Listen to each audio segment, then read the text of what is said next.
Live in downtown Detroit, Local 4 live stream with Jason Carr starts now. You know, the right emphasis on the right syllable there. You hit that like you meant it. I know. Been practicing. Is it in your contract to be a digital producer and there also are so many staff funny announcer? things in my contract, yeah. Staff announcer. Hey, it's Tuesday, October 25th. Good morning to you from the Local 4 newsroom. This is the 9:20-ish today. Yeah, we're running a Jason little Carr late. Live, JCL. We begin with very important news in the world of food. That's right. As if Girl Scout cookies weren't tempting enough, now they are in the form of breakfast cereal. Well, they're there. Not quite yet. January, I believe they're supposed to hit Well, shelves. I mean, it's on its way. But it's fantastic. But where are the tag-alongs? Aren't the tag-alongs the ones with peanut butter and chocolate? That's the issue. That I think is the best one, and I don't see them making a cookie of this yet. I think they're doing a trial run with these the caramel crunch. Thin mints. Puffs or these what? ones have a different name though. The caramel crunch. Is that what they're called? Samoas. That's Thank what you. They are. Yeah. So that's something to look forward to. How about that? What is your preferred Girl Scout cookie of choice? I think most people would go with the tag-along. Mm-hmm. Maybe Thin Mint. And Samoas. I think those are the three that are right. up there. All the other ones are lesser cookies. General Mills, a company that is near and dear to my heart from my youth, all the Lucky Charms and all the rest, the Monster cereals. A weekend visit to Grandma Carr at the lake house was not complete unless we went to a grocery store and acquired the sugar cereal of the week. I'm sorry, I couldn't hear you. Skunk Lock. Up next. The Skunk Lock. What is a Skunk Lock? Well, this is a lock for bikes that has a pressurized vomit-inducing gas that is released when someone cuts through 30% of the lock, which, to me, that sounds illegal. Is that allowed? I didn't think you could booby-trap things. Daniel Idzkowski and Yves Perronneau, the creators of the Skunk Lock, are crowdfunding their future. A $99 pledge gets you a Skunk Lock in June 2017, pending risk assessment by their legal team. Big surprise there. Sorry. Chuck, on the assignment desk, what was your sugar cereal of choice as a youngster? Honeycomb. Honeycomb. Got a wow. Not Monster cereal? Not Lucky Charms? Soggy honeycomb. Sugar All Pops? cereals soggy. No, just the regular, like, honey pops or whatever. Like Corn Pops? Yeah, corn pops. They used to be called Sugar Pops, right? And then Super Sugar Crisp became Super Golden Crisp. Sonny, you and Coco live in. All right, we just diverted there. Went off onto a tangent. Here comes the self-driving truck delivering what else but 50,000 cases of beer. Budweiser, to be exact. This is out in Colorado. Uber has this truck called Otto. It's a play on auto. All that info's good for air. Automatic. And yeah, the guy that was behind the wheel, he kicked it, did some yoga during the 125-mile journey down the highway as the truck drove itself to deliver a trailer full of Budweiser beer to Colorado Springs from Fort Collins, where the brewery is. It's pretty amazing. Eastbound and down, loaded up in trucking. We're going to do that they say can't be done. So this tech that they've got only works on the highways as of right now, so they need a driver to get the truck from where it is to the freeway, and then the autopilot can be engaged, which is fascinating that they still need a driver in the cabin at the moment. Well, I would hope so. It's a big rig. It's a big What rig, happens carrying if a lot it of beer. turns over and all that beer spills? So you got to run. I And mean, grab what it. happens to the danger to human life? Well, that's the tech isn't there yet for it to be 100% autonomous. But Chuck, what's your beer of choice? What do I have in the fridge right now? 200. Two-Hearted Ale. yeah, All right, so we've discovered Honeycomb and Two-Hearted Ale. Typically, it's Miller Lite diet. Miller Lite all day? Okay. All day. Hey, you could drink some Miller Lite and chill out watching this video of shipwrecks that they uncovered in the Black Sea. You know what? There's no oxygen down there, or very little, and so the shipwrecks are from like the Middle Ages. Don't get me started on that stuff. What? the How do we, shipwrecks. the ship, how can we land on something in outer space, but we can't get to the bottom of the ocean? Nobody here is going to end up in outer space missing, but we could end up at the bottom of the ocean. Let's get to these still shots. That's the underwater submersible vehicle thing, submarine deal. And look at that. I mean, that is seriously impressive. Hundreds of years old and still mainly intact. Again, this is at the bottom of the Black Sea. Oxygen levels are basically near zero, and so that you don't have any decay going on.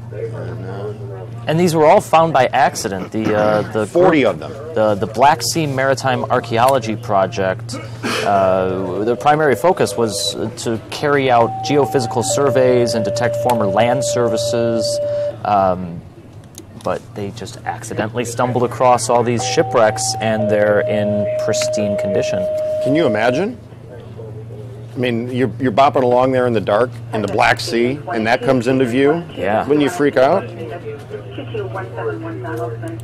I would. I'm more worried about what lives inside that ship. Well, the bow, or the stern, rather, of one of them is really spooky. It looks like something like an H.R. Giger painting. That one right there. Do you see the alien? Mm-hmm. See the alien right in the center there coming out? It's like it's kind of waiting there. Not a chest burster, as they say, but the full form. No, not so much. I see it anyway. Maybe it's just because it's Halloween. Okay, we are going on to world cultural affairs in the world of food. Have you heard of this dish, John? What is it called? The banana chicken casserole. Also known as the Flying Jacob. Jacob. This Swedish dish is once again gaining popularity. The recipe for Flying Jacob reads like a stoned dad's trip to the bodega. It starts with rotisserie chicken, heavy cream, and bananas baked together. Then it's all topped with fried bacon and peanuts. This article about Flying Jacob is pretty fascinating. If you'd like to check it out, it's on AV Club, like Audio Video Club, avclub.com. And is experiencing somewhat of a renaissance. It's like how Canadians have Kraft dinner, also known as Kraft macaroni and cheese. Mm-hmm. Apparently, this is a treasured dish. And it comes back around every once in a while. It comes it's into like one of those things popularity for me. and It'd be falls like out. if like pimento spread came back. Well, I'd be willing to try it. So, I think we're going to make it on Live in the D. oh well. I think I've laid Today? down. No, not today. But I've laid down the gauntlet for a new segment.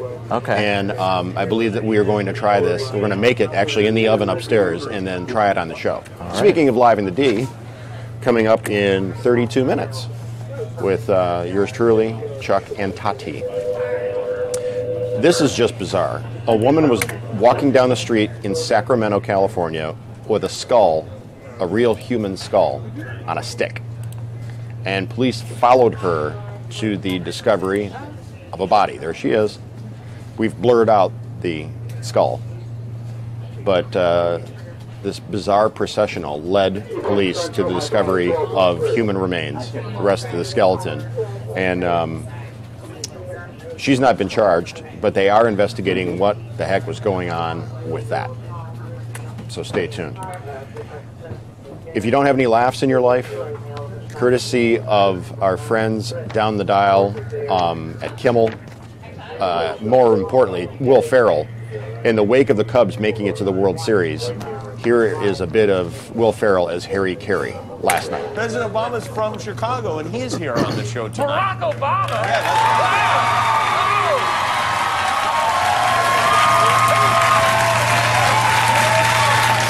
He's a White Sox fan, but I forgive him. Oh, that's very big of you. Yeah. He's been terrific. You know what that guy ought to do now that he's got some time? What? Open a shrimp shack. A what? Yeah, a shrimp shack. A shrimp shack? Everybody loves shrimp, Jeffrey. Jimmy here. There's something about them. Oh, yeah. They're tasty. He could call it something like Obama's World of Shrimp. People would be digging in, enjoying their shrimp, and Yeah. he could come around, you know, and how are you enjoying your shrimp? Okay. Are they hot enough for you? You throw in a baked potato wrapped in tinfoil, and we got ourselves a rodent. That goes on for like 7 minutes and 45 seconds. If you're so inclined, we had our mics off, but we were roaring upstairs watching that about 30 minutes ago. We watched probably the first 3 or 4 minutes, and Will Ferrell as Harry Caray has not lost a step. Hi!